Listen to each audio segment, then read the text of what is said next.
Oke, kita kembali lagi bersama Serang Warga di episode ke-12.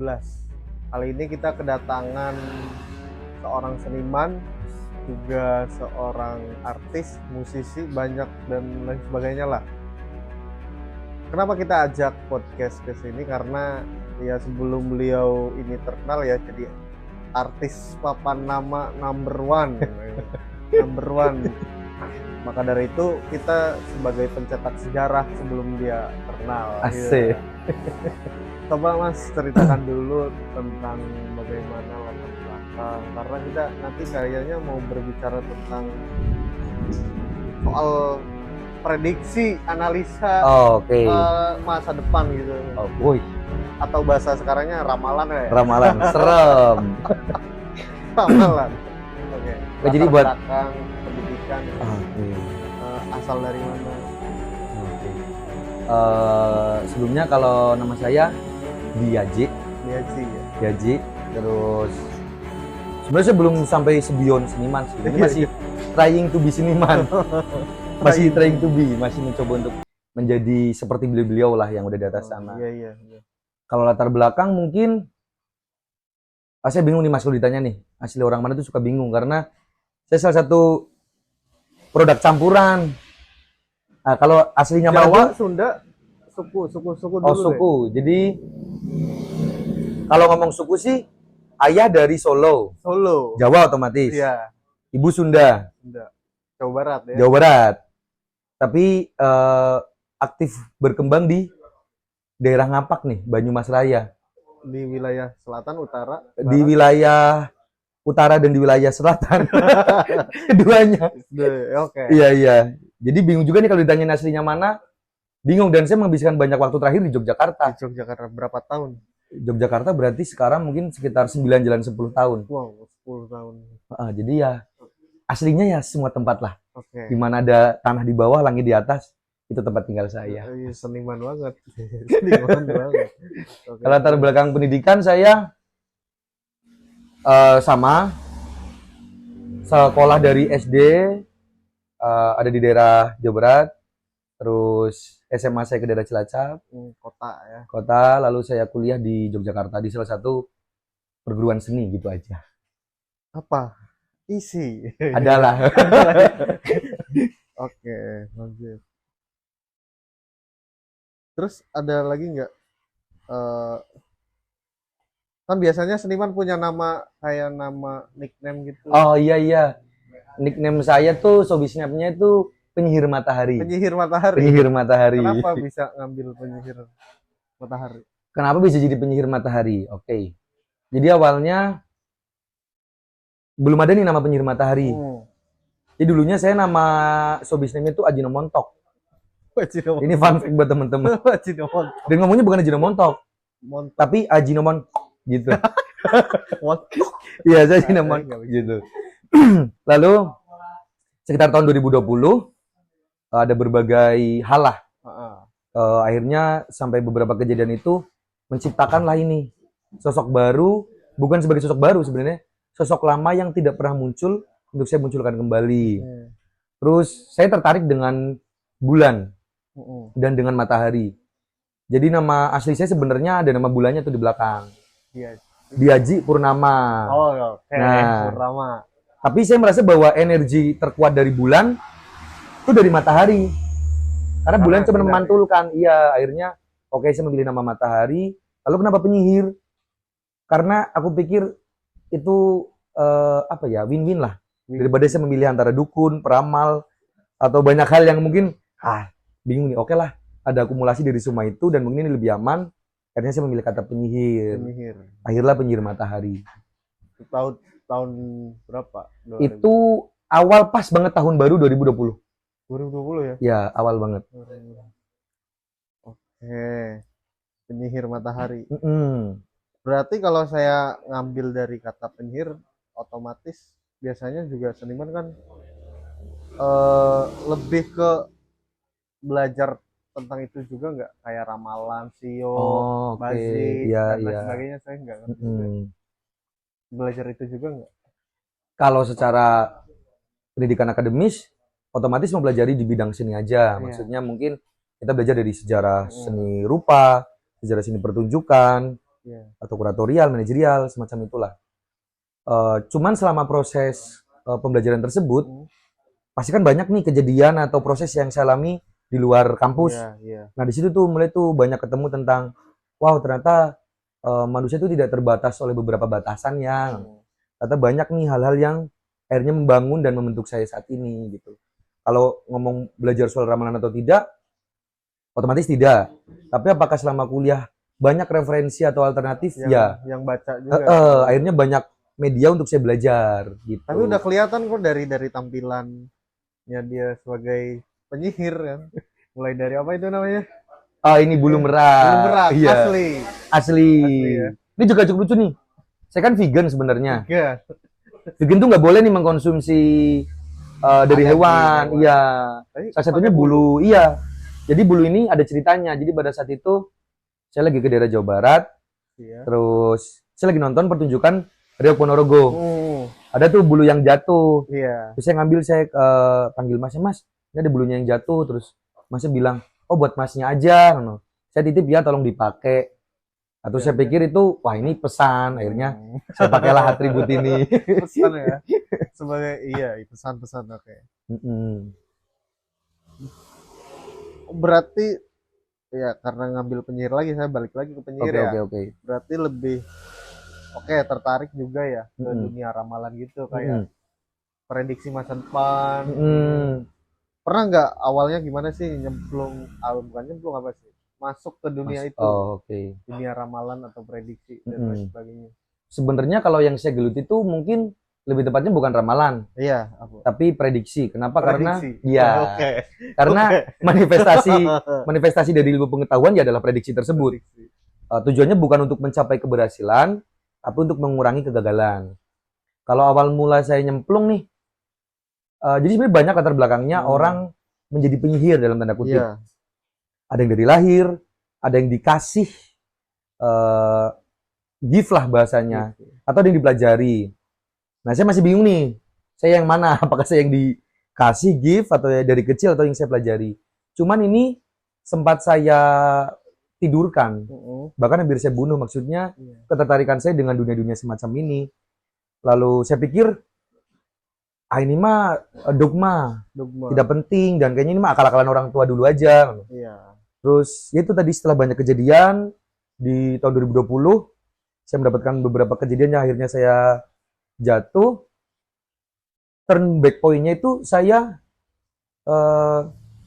menyadari bahwa wah sepertinya ada beberapa hal yang saya bisa lakukan, tapi sempat saya tolak. Jadi awalnya belum sempat curiga juga soal ramalan. Iya, sempat. Sempat saya tolak, saya kayak wah kayaknya ini sesuatu yang menarik gitu. Kenapa saya mencoba untuk menjadi versi terbaik dari orang lain? Sedangkan mungkin ketika saya ngulik diri saya sendiri, wah ada peranan, ada tugas setiap masing-masing manusia, dan mungkin tugas saya salah satunya ini gitu. Memprediksi. Memprediksi. Mungkin hampir memprediksi lah gitu. Kalau memprediksi terlalu serius sepertinya. Meramal kali ya. Apalah. Terus kalau soal memprediksi kan banyak ilmu pengetahuannya ya, termasuk cabang-cabangnya. Biasanya juga berasal dari berbagai budaya. Iya, betul. Nah, misal dari Mas Penyihir Matahari atau Diajik ya, belajar apa aja tuh? Kalau mau belajar sih saya tidak terbatas sebenarnya. Semua saya pelajari, cuman ada beberapa bidang yang akhirnya saya rasa mungkin saya sedikit paham karena saya sempat belajar langsung gitu. Awalnya tuh saya mempelajari, jadi ada kayak bukan bootcamp ya, itu kayak camp pembelajaran lah. Mungkin kayak residensi gitu. Saya ikut belajar itu mempelajari tentang mikroekspresi. Sepersekian detik ekspresi yang dikeluarkan oleh manusia sebagai reaksi atas suatu kasus gitu. Lalu makin lama saya menemukan lah media apa yang cocok dan relate dengan saya sebagai manusia atau mungkin lingkungan terdekat saya, anak muda gitu kan. Ternyata saya menemukan nih, ada tarot. Dan saya suka karena visualnya juga menarik kan. Terus saya belajar tarot, terus saya belajar pace. Tulisannya bazi. Yaitu sistem ilmu hitung Cina. Oke. Saya belajar langsung ke orang Cina. Kalau tarot tuh dari Eropa. Tarot dari Eropa. Maksudnya kalau tarot tuh dari Sumerian, orang-orang Babylon. Kalau tarot, untung saja pada saat itu saya punya kesempatan untuk belajar langsung dari orang Cina langsung, orang Tiongkok langsung yang membuat kelas belajar Aceh itu. Lalu ada astrologi, saya belajar astrologi tentang ilmu perbintangan. Seperti itu. Kalau yang bidangnya mungkin Primbon, saya sempat belajar. Cuman saya pikir, ini perlu banyak hal yang harus saya lakukan. Belajarnya sudah, cuman untuk sampai mengatakan saya memahami, belum berani. Karena banyak hal, atau silabus mungkin ya, ya mungkin saya belum selesai gitu. Ada juga nggak pengalaman yang membuat Mas itu jadi yakin bahwa itu juga bekerja deh? Oh, oke. Ini perlu digarisbawahi. Sebenarnya di saat saya mempelajari semua hal ini, saya menyadari bahwa ternyata setiap manusia itu punya jalan dharma, tugas. Tugas setiap manusia lah, simpelnya gitu. Saya sempat berpikir bahwa lalu apa manfaatnya untuk saya pribadi paling tidak ketika saya mempelajari hal-hal ini. Sampai akhirnya sempat berpikir apakah ini pekerjaan, dan akhirnya saya tutup dengan oh tidak, ini jalan hidup saya. Ini tugas saya untuk saya lakukan paling tidak untuk teman-teman dan orang-orang di lingkungan terdekat saya. Kenapa saya tidak menganggap ini pekerjaan? Karena ada nih Mas, kalau saya kasih pertanyaan ke sampean, apa yang dijual dan itu paling jahat? Jualan apa nih yang paling jahat menurut sampean? Betul sekali, harapan. Seharusnya sampean jawabnya tidak itu, biasanya harapan, tapi bagus, tapi keren. Iya. Biar santai teman-teman. Jual harapan bener, karena bayangin sekarang ada orang lagi sakit. Iya. Pengen sembuh, cari solusi kemana-mana. Saya datang, bisa nih sembuh. Caranya gini, itu kan harapan. Jahat dong. Makanya saya tidak menjadikan ini sebagai sebuah pekerjaan, tapi jalan hidup. Dan beruntungnya, malah saya tetap dapat banyak pekerjaan. Dari hal lain malah. Ya mungkin ada linearnya juga. Makanya saya pengen menekankan ke teman-teman juga nih bahwa memberi makan kepala dan memberi makan perut itu hal yang berbeda. Jadi saya jadikan nih tarot, pace, atau astrologi ini sebagai tempat saya mencari makan untuk kepala, bukan perut. Karena kalau saya udah mikirnya uang, pasti saya nggak tulus.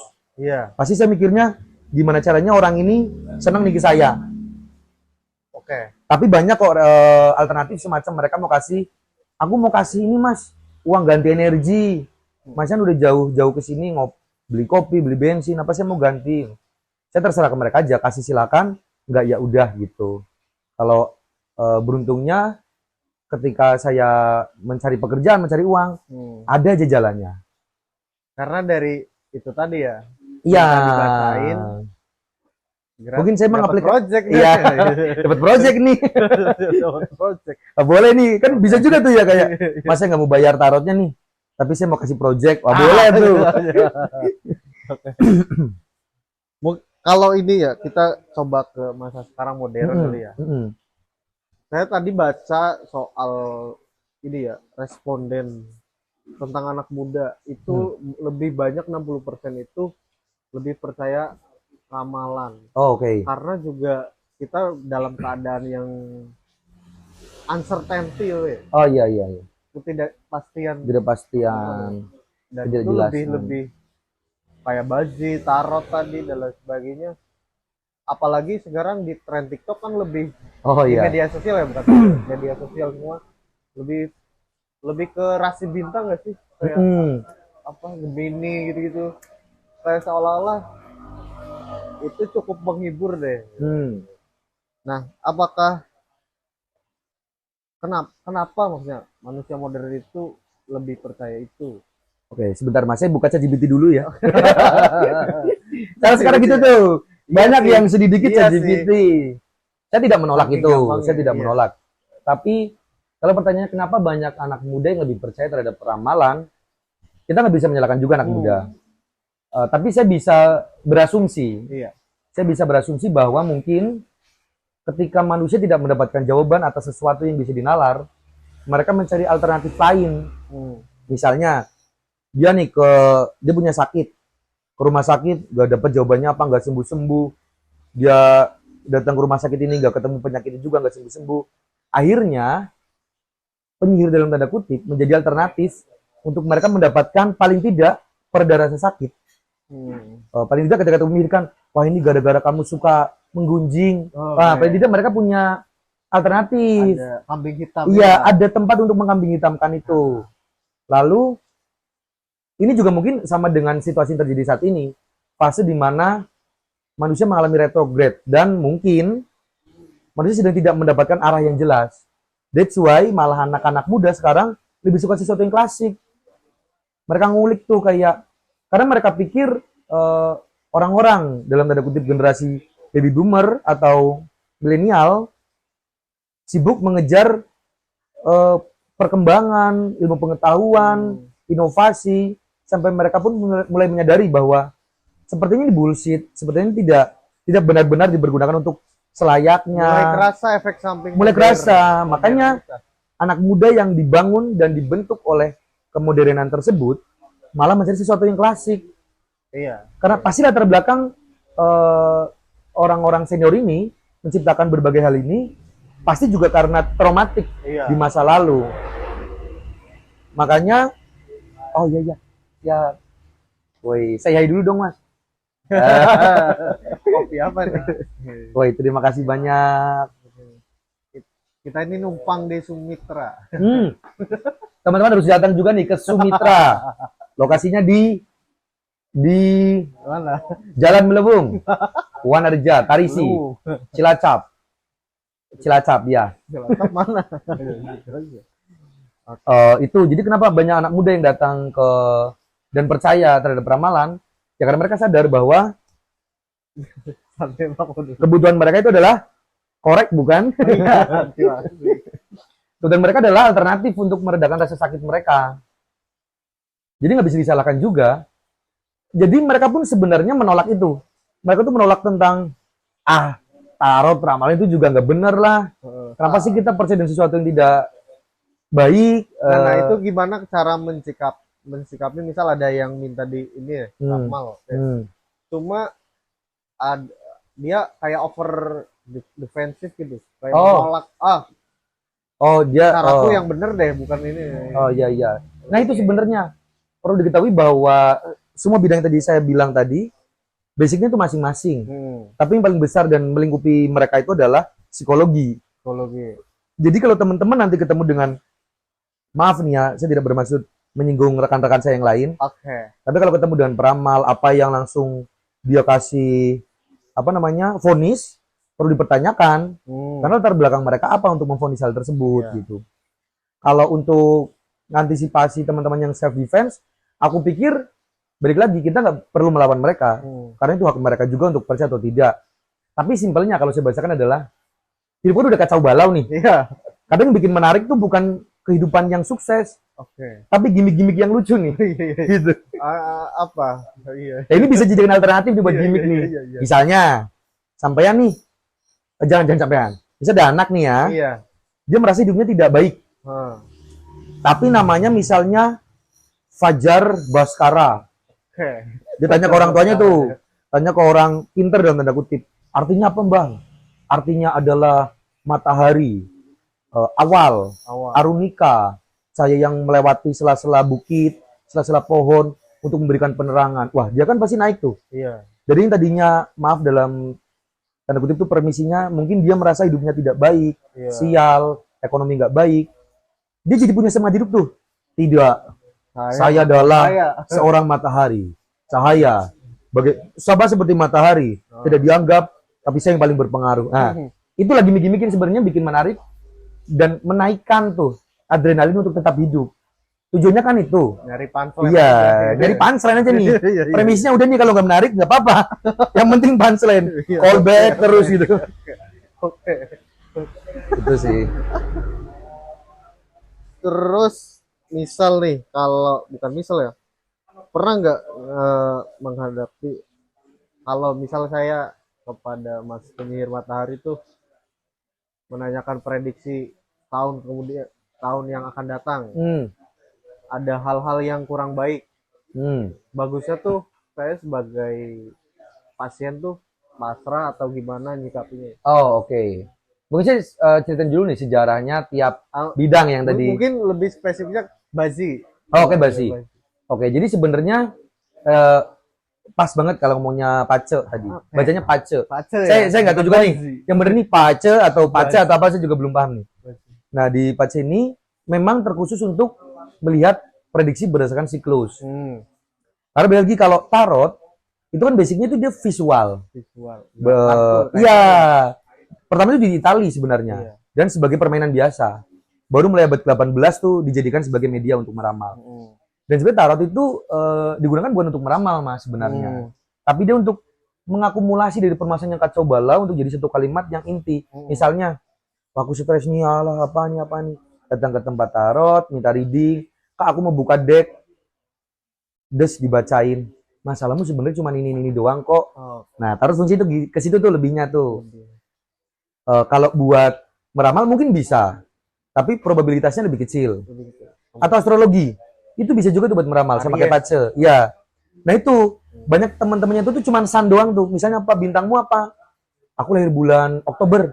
Bintangku atau sunku tuh Libra. Padahal harus dicari lagi tuh moonnya apa. Jadi bisa aja nih sunnya Libra, moonnya Aries. Ascendensinya apa? Merkurinya apa? Marsnya apa? Node-nya apa? Lilithnya apa? Karena itu masing-masing. Misalnya tadi sun itu untuk apa, moon untuk apa, ascendant adalah wajah pertama, lalu ada Merkuri untuk melihat apanya, node atau Lilith untuk belajar jalan hidup. Jadi itu sebenarnya tugasnya masing-masing. Jadi nggak bisa nih kita bilang, wah sampean Gemini ya, sampean gini-gini ya, sampean ini ya, iya nggak bisa gitu. Nggak bisa karena memang variabelnya banyak untuk melihat bahwa untuk jadi akumulasi. Ya. Dan itu bisa digunakan misalnya kayak zaman dulu tuh, Pak gugus Orion tuh selalu di atas. Kalau di dalam satu gugus Orion tuh ada Bellatrix, ada Betelgeuse. Dalam satu gugus ini arahnya kemana nih? Makanya dulu tuh gugus Orion tuh dijadikan sebagai pusat arah kapal. Karena dia posisinya selalu aman tuh. Nah jadi sebenarnya ilmu perbintangan kalau dilakukan dan diaplikasikan secara detail, itu kan menghasilkan beberapa prediksi yang sebenarnya itu detail juga. Jadi semakin detail prediksinya atau variabelnya, semakin detail juga hasil prediksinya. Lah, kalau buat pace, dia lebih spesifik lagi karena pace itu sampai ke jam lahir. Jam lahir. Misalnya kayak tahun ini nih. Jam lahir. Jam lahir, dari tahun dulu. Tahun, bulan, hari, jam lahir. Nanti masing-masing lagi tuh. Tahunnya misalnya tahun ular. Elemennya apa? Elemennya bisa kayu, bisa api. Bulannya apa? Ada apa aja?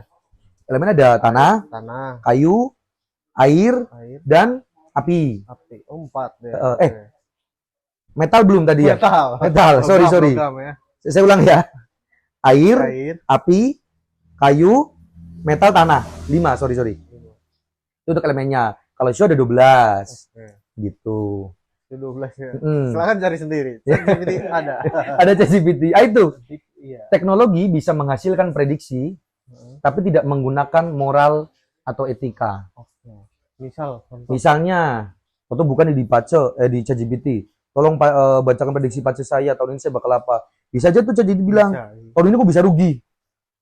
Kan itu nggak etis tuh. Bah, kalau kita datang ke pace reader, bisa aja dia bilang, tahun ini mungkin Anda akan mengalami sedikit kesulitan. Tapi lebih baik Anda mengurangi pengeluaran di tahun atau bulan sebelumnya gitu. Lebih bijak gitu. Iya, oke. Jadi pertanyaannya apa ya? Saya lupa sendiri malah. Iya tadi kalau misal saya menyikapi tentang misal tadi akan rugi ataukah saya pasrah atau denial atau itu oke lah lawan aja. Benar. Pertanyaannya menarik banget karena salah kalau kita percaya, salah juga kalau takut, salah juga kalau nggak percaya. Kalau nggak percaya nggak salah sih, itu opsional. Tapi sebenarnya fungsi dari reading atau dari prediksi itu adalah mengantisipasi, bukan dipercayai. Misalnya gini, tadi udah saya contohkan bahwa bulan ini kamu akan mengalami banyak goncangan. Itu bukan malah fokus ke goncangannya. Kalau saya analogikan tuh ketika Anda tahu bahwa nanti malam hujan, fokusnya bukan saya nggak bisa keluar, tapi ada payung. Ada mantel yang bisa mobil, tergantung kemampuan ekonomi. Untuk mengantisipasi hal tersebut. Jadi fokus utamanya malah bukan takut atau menghindar, Tapi fokus utamanya adalah mengantisipasi itu. Jadi kalau pasrah, jangan sampai pasrah. Kalau percaya atau nggak percaya, itu hak teman-teman sendiri. Percaya boleh, nggak percaya boleh. Tapi kalau pasrah jangan, atau jadikan sebagai stigma utama juga jangan. Kan ntar lahirnya kalau percaya bisa jadi dogma. Jadi jangan sampai percaya, tapi antisipasi aja gitu. Oke. Kemampuan jadi nggak boleh nggak boleh percaya. Nggak boleh. Nggak baik.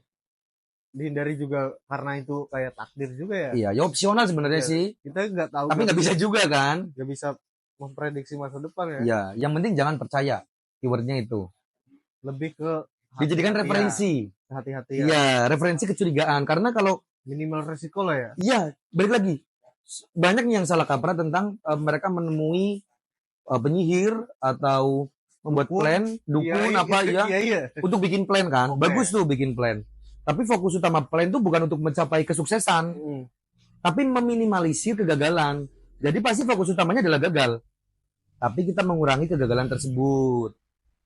Tapi kadang banyak orang juga, bukan banyak orang ya, beberapa orang yang lari ke situ kayaknya untuk hiburan aja deh, buat nggak masalah juga. Buat apa sih bahasanya, dalil pembenaran. Iyalah, buat ngasih makan ego gitu-gitu.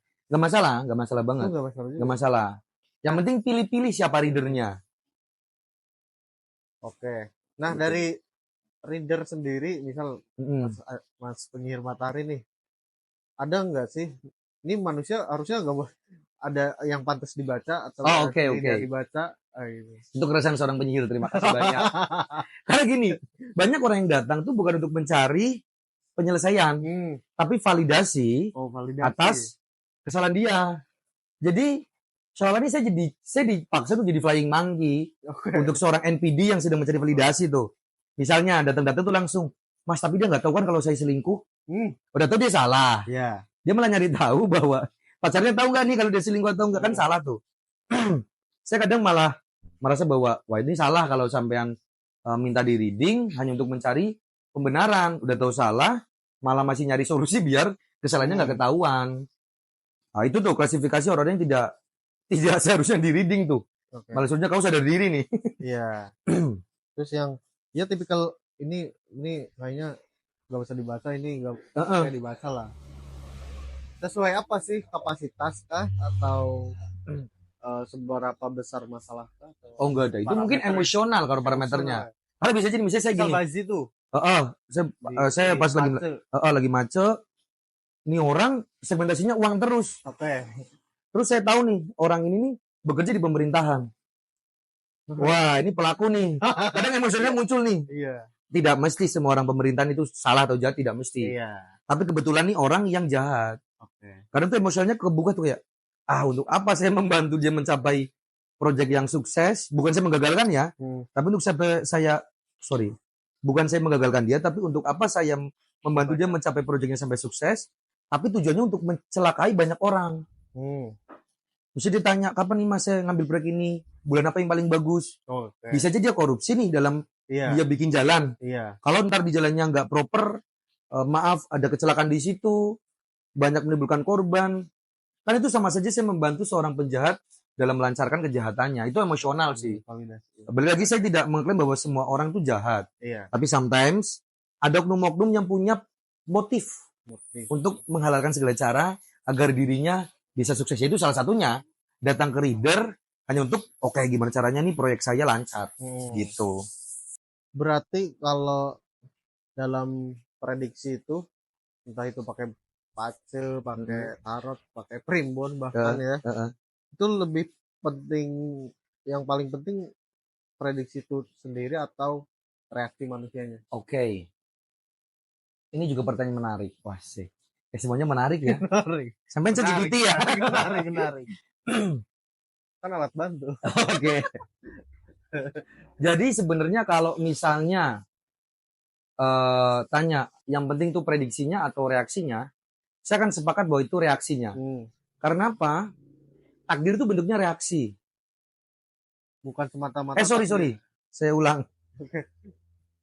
Nah, pertanyaan menarik tuh, Mas. Jadi kalau pertanyaannya adalah, yang penting adalah prediksinya atau reaksinya, saya kan sangat sepakat reaksinya. Karena takdir itu bentuknya aksi. Nah, kita itu nanti merespon itu sebagai bentuk reaksi. Karena apa? Misalnya ditakdirkan orang ini, tapi saya tidak membaca takdir ya, itu bukan kapasitas saya. Tapi takdir itu aksi. Misalnya takdir dia menjadi seorang yang lahir di daerah desa, ekonomi kecil, itu takdir. Tapi bagaimana kita bisa merespon itu reaksinya pasti kan? Itu baru tuh kepace. Jadi jangan sampai kita fokusnya malah, oke lah aku ditakdirkan jadi orang desa, aku orang miskin, itu jangan. Fokusnya malah ke reaksinya. Ini agak blunder soalnya. Maksudnya, ketika kamu nanti kepace reader, jangan sampai tanya, takdirku tuh jadi apa sih? Jangan. Tapi ketika aku ditakdirkan sebagai seorang yang miskin dan di desa, respon yang baik yang harus saya lakukan itu apa? Aku harus melawan, atau memang harusnya aku di desa dan menerima agar aku bisa berpengaruh dan berimpact untuk orang-orang di daerahku, atau apa gitu. Jadi kalau yang penting apa? Reaksi. Percuma juga nih teman-teman datang ke Pacar Reader, dapat prediksi, ujung-ujungnya malah fokus ke prediksinya tuh, kayak udahlah kata prediksi ini aku bakal kehujanan, jangan reaksinya. Oke, aku diprediksi bakal hujan, so aku harus sedia payung atau mantel. Iya, misal juga kadang jadi kambing hitam juga ya. Kayaknya bulan ini nggak boleh ngapa-ngapain, ya udah istirahat, kontrol aja, jadi nggak produktif loh. Misalnya saya bisa memprediksi paling cepat. Apa? Saya memprediksi bahwa Mas Indra pengen geser. Woi, saya prediksi. Benar kan? Ayo Mas geser Mas. Oke. Biar valid. Kita nggak percaya nih penonton. Tuh kan? Benar kan prediksi saya? Benar kan prediksi saya kan? Psikologi ya? Psikologi. Mikro apa tadi? Mikro ekspresi. Saya melihat, ini Mas Indra dari tadi kok resah banget nih. Dia menggerakkan beberapa jari. Misalnya nih. Iya. Dia menyilangkan kaki. Bukan yang gini. Karena kalau menyilangkan kaki badan tegap, itu artinya nyaman. Atau menyamankan diri. Iya. Kalau kaki gini tapi gini-gini, itu dia nggak nyaman. Ada unsur penolakan. Terus dia menekan beberapa bagian tubuh. Misalnya gini. Nah, itu udah ada nyaman tuh. Atau dia mencari variabel lain kayak, nyaman gak ya kalau geser aku ya? Nah gitu. Penting juga ya bagi orang yang mau first date. Biar nggak ikut. Kalau dia udah nolak ya udah. Iya tuh, banyak tuh. Udah. Terakhir tuh kemarin ada saya klien. Oke. Sudah kasih tahu, tuh cewek nggak nyaman. Tapi bukan perkara nyaman atau nggak nyaman, emang kalian belum ketemu love language yang tepat aja. Iya. Tapi klien saya itu cukup ngeyel, maksa. Jadinya apa sih? Ya, tapi nggak apa-apa lah. Iya. Oke. Oke nih, Mas Penyiar juga di sisi lain Anda juga sebagai seniman. Di sisi lain juga sebagai reading, pace, tarot, dan sebagainya. Nah, gimana sebagai seniman itu lebih menggunakan alat kayak pace dan lain sebagainya untuk menjalani hidup, atau menjalani itu dengan bebas aja saya sebagai seniman? Bebas lagi. Karena saya pikir saya mempelajari tarot, pace, segala macam juga untuk membebaskan saya dari kemelekatan. Dari kemelekatan, jangan sampai malah jangan sampai malah saya belajar pace untuk mengkayakan diri. Tapi enggak bisa, tapi bisa ya. Tapi saya motivasi awal saya malah untuk membebaskan saya dari kemelekatan. Karena Darmanda penolong gitu. Iya, ya mungkin tidak sejauh sampai penolong. Tapi sebagai penyambung. Karena dari nama penyihir matahari. Jadi penyambung, karena banyak yang fokusnya adalah membuat api yang besar dan menyinari banyak kegelapan. Kalau saya lebih suka menjaga api kecil dari terpaan angin. Jadi menjaga nyala itu lebih penting. Jadi bukan mencari jalan terang, tapi menjaga cahaya kecil menuju jalan pulang. Maksudnya, kalau saya lebih bebas. Karena kalau saya malah jadi punya kemelekatan, maksudnya, wah saya berkarya harus gini, berkarya harus ini. Maka saya tidak bebas dari semua itu. Perkara takdirnya saya akan menjadi seorang seniman atau hanya menjadi seorang pecundang, itu urusan belakangan. Kebetulan saya dilahirkan di satu lingkup keluarga, lingkungan yang sangat mendukung. Mendukung apa? Mendukung ketika saya sedang menjaga kewarasan saya. Nah, saya malah menggunakan pace, tarot, dan berbagai hal untuk menjaga kewarasan. Makanya banyak yang tanya tuh, ini Mas penyihir kok toto di Bali, toto di Bandung, toto di Cirebon, toto di Jogja. Ini kerjanya kapan sih gitu kan? Oke. Dan mereka pikir saya kerjanya narot. Enggak. Malah saya menjaga kewarasan dengan cara tersebut. Kalau saya nge-share pekerjaan saya apa ke teman-teman, ntar bakal banyak kecemburuan, bakal banyak stigma, Iya. bakal ada iri atau mereka marah atau mereka malah menghina. Malah pinjem duit. Iya, bisa juga tuh. Makanya saya nggak nge-share nih saya kerjanya apa. Saya lebih fokus ke tau numpuk batu, tau mewarnai rambut, tau kayak gini nih pakai atribut yang macam-macam. Banyak yang tanya tujuannya apa?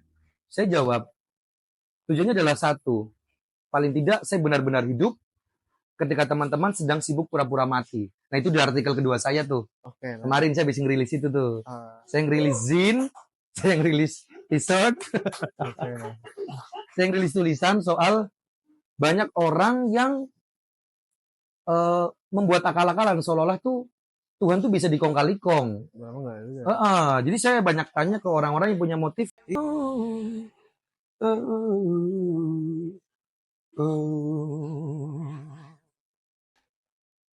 Oh iya, jadi saya nah saya menulis tuh kemarin saya bisa menulis. Oh iya.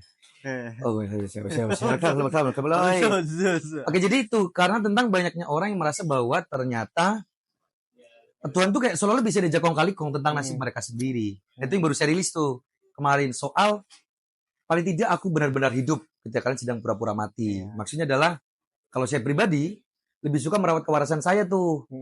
Ternyata saya ketemu tuh, ternyata cara saya merawat kewarasan dengan cara menumpuk batu, mewarnai rambut, berganti-ganti gaya, saya mendapatkan kebebasan di situ. Maka dari itu buat teman-teman, kalau memang sudah sibuk bekerja untuk memberi makan perut, jangan lupa, kepala itu sama pentingnya. Karena ide-ide yang menarik akan muncul dari perut yang kenyang, namun perut bisa kenyang ketika kepala penuh dengan ide-ide. Anjay. Saya jadi pengen pakai kacamata. Oh boleh. Silau mas. Silau. Menyala. Silau. Nah itu juga dalam pengambilan karya sama Mas Penyihir itu di ini juga nggak dikaji secara pace. Oh iya. Sudah banyak tuh yang tanya karena kan ada tuh pelukis yang mengaplikasikan garis Fibonacci lah, terus apalah. Ya, kalau saya pribadi pengetahuan sama dengan jadi karya. Oh, oke, benar. Dan setuju banget aku soal itu. Tapi kalau saya lebih memilih jujur. Untuk apa sih membuat karya yang bagus tapi saya tidak jujur? Maksudnya adalah mungkin saja karya jelek sekarang yang saya buat adalah anak yang mungkin belum besar gitu loh. Jadi lebih baik sekarang karya saya jelek nih. Tapi dia tumbuh berkembang sampai nantinya mungkin 10 tahun ke depan atau 20 tahun ke depan karya saya akan kebentuk. Jadi kalau saya mencari pakai pace, pakai tarot, bagaimana sih buat karya paling bagus? Saya pikir saya bohong. Lalu itu hanya sama saja melawan dengan tadi soal statement saya keluarkan tadi bahwa saya sedang ingin menghilangkan kemelekatan yang menyetubuhi saya. Gampangannya gitu. Bebas ya. Ada hubungannya nggak sih tentang sebuah karya dan tadi tentang prediksi ramalan. Oh iya. Juga sebagai kan biasanya seniman itu juga kayak karyanya itu kayak peramal zaman itu. Idenya, gagasannya. Mungkin kalau ada hubungannya, ada korelasinya, tapi mungkin tidak berhubungan itu karena mungkin sebenarnya sama. Tapi kalau ada hubungannya atau tidak ada hubungannya karena dulu salah satu untuk melihat perkembangan suatu peradaban dilihatnya memang dari karya-karya seni. Misalnya ada statement bahwa orang-orang abad pertengahan tidak suka lagi dengan visual, mereka sukanya dengan spirit. Itu bisa dilihat dari karya-karya mereka. Atau orang-orang di zaman klasik atau barok, mereka suka dengan gaya-gaya erotis, dilihat dari karya-karya yang ada. Mungkin benar, sebenarnya peramal, penyihir, atau pelukis sendiri, cara kerjanya sama dengan data scientist. Mereka melihat pola. Jadi dari akumulasi data yang sudah terjadi secara berulang kali, terjadilah pola. Nah pola itu, pattern itu, yang mungkin dilihat oleh seorang seniman atau penyihir untuk menciptakan karyanya, output-outputnya gitu. Tapi apakah bentuknya ramalan atau tidak? Tidak mesti. Banyak pelukis yang dia mengeksplorasi tentang ikatan masa lalu, tentang traumatik, atau mereka malah melihat situasi yang terjadi saat ini, kayak saya ingin mengarsipkan situasi yang terjadi di zaman ini dalam bentuk karya, agar suatu saat nanti mereka melihat apa yang sebenarnya terjadi dan apa yang sebenar-benarnya memang terjadi. Gitu. Tapi ada juga tuh yang aku ingin menggambarkan masa depan dalam bentuk lukisan ini, di mana manusia sudah tidak apa, manusia sudah bisa apa gitu. Kalau bilang korelasinya ada atau tidak, mungkin ada, tapi tidak menyeluruh. Tidak semua seniman mengaplikasikan hal itu. Tapi berarti seniman juga sangat ilmiah ya? Oh iya pasti, Iya, pasti. Seolah seniman itu kayak cuma mainan imajinasi doang, tapi dia punya big data Oh iya, sangat banyak berarti. benar. Oke. Kita biasa mengelola data. Mungkin bagi beberapa teman-teman ada yang tahu, seniman mah cuma lukis, cuma gambar, atau cuma menari. Padahal tidak, kita lakukan tahap observasi yang mendalam. Kita nge-research, terus kita ketemu, wah ada narasi nih, harus kita kulik, output yang paling menarik apa, terus kita ngeliat korelasi dan bagaimana cara mentransfer narasi ini menjadi suatu bentuk karya yang bisa dinikmati banyak orang, gitu. Lebih ke ini, coba saya tarik ke lebih ke individual. Oke. Ya. Oke. Misal kan Mas Aji atau penyihir matahari kan berasal dari ya Jawa juga, berasal dari desa juga. Nah itu juga lingkungan tersebut juga mempengaruhi dalam mengeksplor pengetahuan nggak? Maksudnya tuh dalam berkesenian seolah-olah saya juga nanti toh mau main kemanapun ujung-ujungnya saya balik juga. Oh, oke, nangkep. Benar sih. Tapi kalau berpengaruh apa, sangat berpengaruh. Untung saja saya dibentuk oleh lingkungan yang curiosity-nya tinggi, rasa ingin tahunya tinggi. Kalau nggak tahu harus tanya gitu. Jadi apakah saya merasa beruntung hidup di desa yang vernakuler banget nih? Aksesnya susah. Saya merasa beruntung karena saya bisa merasakan dua kebudayaan tuh, antara kebudayaan urban di perkotaan atau rural di pedesaan. Motivasi saya berangkat dari desa nih.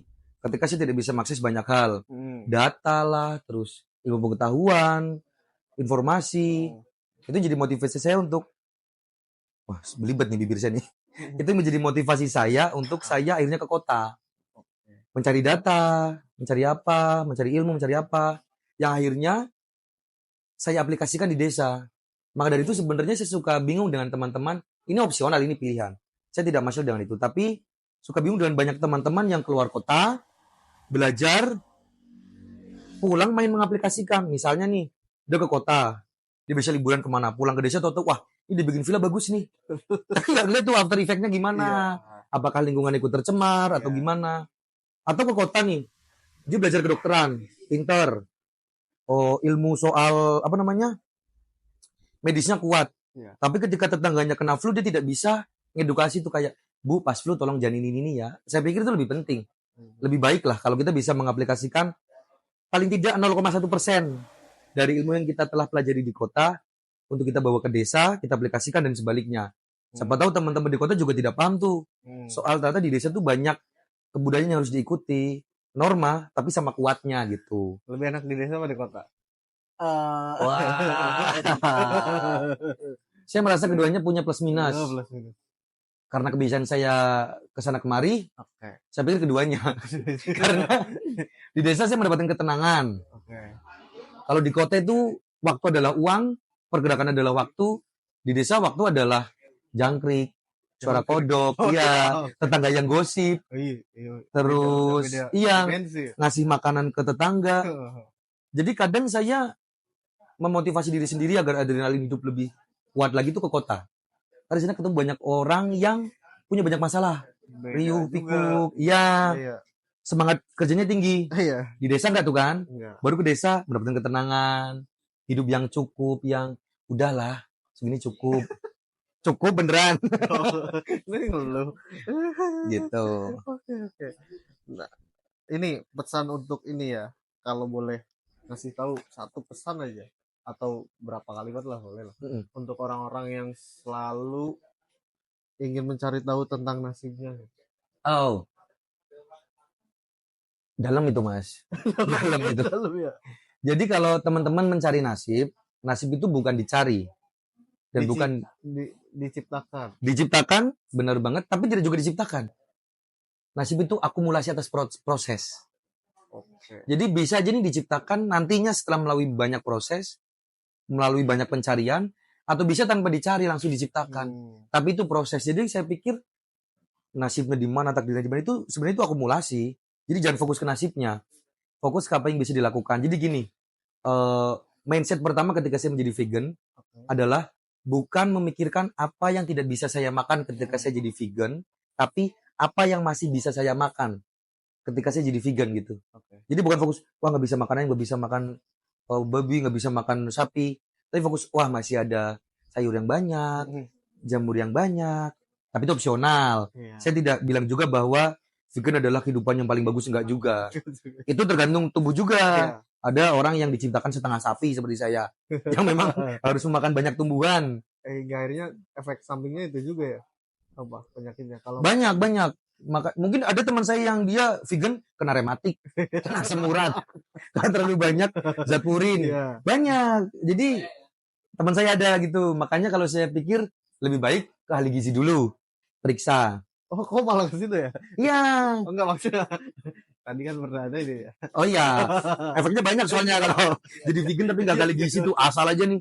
Banyak efeknya. Jadi kalau saya pikir lebih baik ahli gizi tanya. Saya cocoknya gimana nih? Naturalis kah? Atau vegetarian kah? Atau vegan kah? Atau ya udahlah sembarangan kah gitu. Begitupun tentang nasib. Mending tanya ke ahlinya. Makanya kalau teman-teman belajar soal pace, soal tarot, soal astrologi, jangan cuma baca buku atau baca ChatGPT. Cari orang yang expert di situ, belajar langsung. Menyesatkan. Iya, karena efeknya sangat mengganggu siklus kehidupan orang lain. Butterfly effect kalau Masnya paham. Jadi vonis yang terjadi saat ini akan berpengaruh untuk beberapa hari ke depan.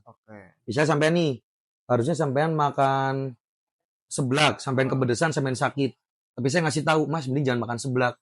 Sampean nggak sakit, akhirnya sampai jadi berkelahi, sampai nonjokin orang. Banyak, iya.